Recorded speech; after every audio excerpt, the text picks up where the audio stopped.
அடுத்தது கடமை, கண்ணியம், கட்டுப்பாடு. என்ன கட்டுப்பாடு உங்களுக்கு இருக்கு? இன்றைக்கு அவருடைய தென்னரசங்க இவ்வளவு பெரிய கூட்டத்தை கூட்டி நிக்க வச்சிருக்கிறாரு. ஒத்த ரூபாய் செலவு பண்ணல, சாப்பாடு கொடுக்கல, சாராய பாட்டில் கொடுக்கல. இவ்வளவு பெரிய கூட்டத்தை இங்க கூட்டி நிக்க வச்சிருக்காரு. அதுக்கு என்ன காரணம்? இத்தனை பேர் இங்க வந்து நிக்கிறதுக்கு என்ன காரணம்? ஒரே ஒரு மனிதர், அவருடைய முகம், அவர் மேல வச்சிருக்க பாசம், எங்க அண்ணன், என் தம்பி, என் மகன் அப்படின்னு சொல்லி வந்து நின்றுக்கிறது இந்த கூட்டம்.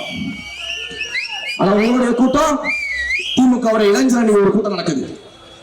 அந்த இளைஞரணி கூட்டத்துக்கு இளைஞர்கள் எல்லாம் கூட்டிட்டு வந்து குப்பை வண்டியில் அள்ளி போடுற மாதிரி அள்ளி போட்டு கூப்பிட்டு வந்து மீட்டிங் முடிச்ச உடனே 200 ரூபாய் கொடுத்து சாப்பாடு கொடுத்து, புதுசா சாப்பாடு பக்கத்துல பியர் பாட்டில் வச்சிருக்காங்க.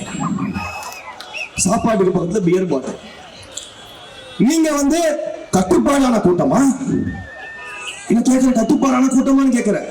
உடனே வருவாங்க, நீங்க மரத்து மேல ஏறீங்க, தாவறீங்க, அங்க உங்க தலைவர் பேசிக்கிட்டே இருக்கும்போது வாழைத்தவரை எடுத்துட்டு ஓடிக்கிட்டு இருக்கிறான் திமுக காரன். வாழைத்தவரை எடுத்து ஓடிக்கிட்டு இருக்கிறான். பிரியாணி கடையில ஓசில பிரியாணி அண்டாவை ஓடிக்கிட்டு இருக்கிறாங்க திமுக காரன். அக்கா கனிமொழி பேசும்போது மேல மேல ஏறி டவுசரோட நிக்கிறாங்க திமுக காரன். நீங்க எங்களை பார்த்து கேள்வி கேட்டுட்டு இருக்கிறீங்க.